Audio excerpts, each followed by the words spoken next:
Okay, today we're going to be looking at wind belts. So I'm going to mark this wind belts.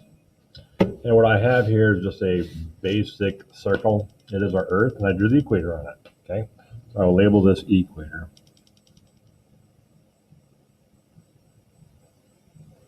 Now, wind belts are going to be driven primarily by the sun.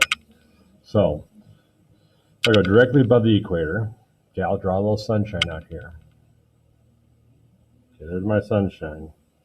I can color it yellow if I want, just so it reminds me it's the sunshine. So here's our sunshine.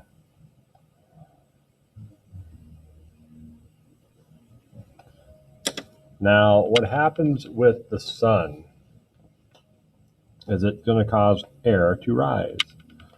Okay, and so we get uplift of air here, right underneath the equator, right underneath the sun. Okay, so that is the beginning of our wind belts, because rising air it's going to make the air move, and you're going to bring in air from other locations. Now, let me draw, let's see, right up there, I'm going to draw an ice cap. Now, the ice cap, I'm going to draw it kind of three-dimensional to remind you that it is an ice cap. Okay.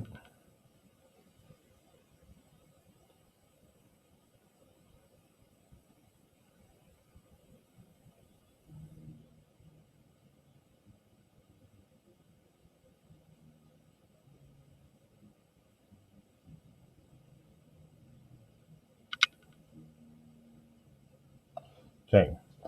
Now, if you've ever been to a Halloween party or somewhere where they have dry ice, what happens with dry ice is that air above the dry ice sinks down to the dry ice, and so you get this cloud that blows off, you get dry ice.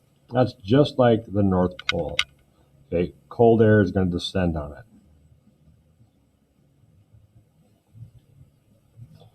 Okay, same thing down the South Pole. Now let's see if I can draw this upside down ice cap for you. It's much more difficult to draw upside down than right side up, even if it is just jagged lines.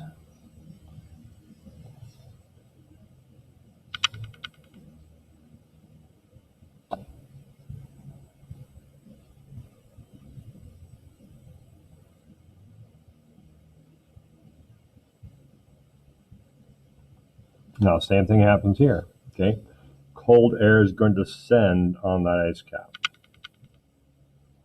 So you get the air coming down. Now, at about 30 degrees, okay, because this is a long ways, I believe the Earth is about 25,000 miles around. 10,000, yep, 25, it's 10,000 kilometers from the equator to the pole, and 40,000 kilometers is equal to 25,000 miles. So at 60 degrees and at 30 degrees, we will have alternating or high pressure. Oh, that's what I got right in there too. We have descending air is called high pressure. Okay, high pressure. So this is a high pressure zone. This is a low pressure zone. Okay, air is being lifted. Now, typically, low pressure is going to generate clouds. Okay, so at the equator, it's typically hot, sticky, and rainy. Okay, these clouds are going to rain. That's where the Amazon rainforest is. That's where many of the Indonesian rainforest.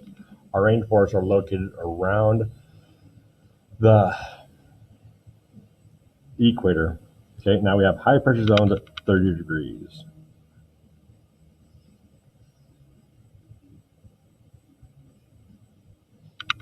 So another high pressure zone. And the poles are also high pressure zones.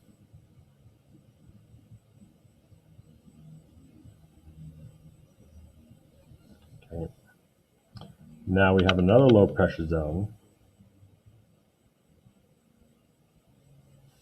at 60 degrees. Okay. Now I'm not talking temperature, I'm talking latitude. And we'll run through latitude with you guys later on. Hopefully you guys haven't forgotten your latitude and longitude. Okay, there are alternating low pressure zones. And again, low pressure is associated with clouds and rain. High pressure is associated with sunny days, right? Rain's falling up here. Here, this low pressure zone.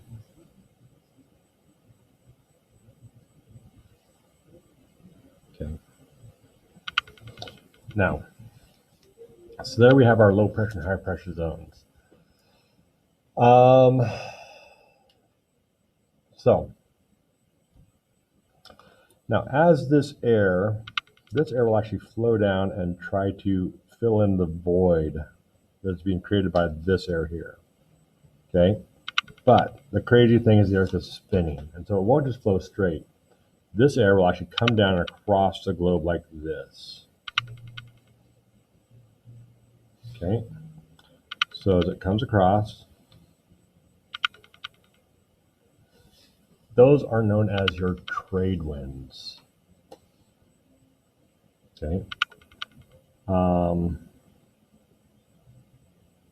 These are highly predictable winds that follow the equator, north and south of the equator. And now, you might ask what this belt in here is called, because typically right along the equator, these are known as the doldrums. That is where there's very little air blowing, it goes straight up. Okay, so ancient sailors did not like the doldrums. They would get caught in them sometimes if they were across the equator and have problems. Now this air up here comes to that low pressure zone, and this low pressure zone flows from the pole down here. Okay, and it repeats north and south of the equator. They are the same. So you just draw your arrow to fill that in. Now, those winds, let's see what the poles do. When these come down, they, just like the trade winds, they will blow around the pole. Okay, same with this, mirror image, around the pole. Now, winds are named for the direction that they come from. These come from the east, and so these are known as polar easterlies.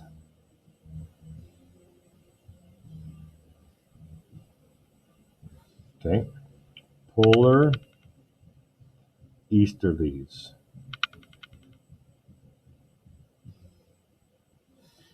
Now, air does have to rush back around to fill that in, and so we get these winds across the mid-latitudes. Now, mid-latitudes is 30 degrees, that's 60 degrees, 90 degrees, and 0. Same with these up here. 30 degrees, 60 degrees, 90 degrees, and then these are known as the westerlies. Okay, they come from the west.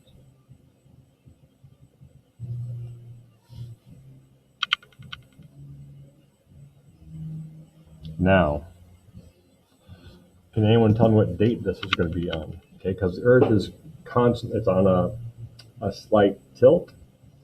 And so what is the date that we have the sun directly over the equator? There's two dates. They're known as equinoxes. Okay, this is for September 30, but 23rd, or March, I believe 21st. So this is when the sun is directly over the equator, the equinox, meaning equal night.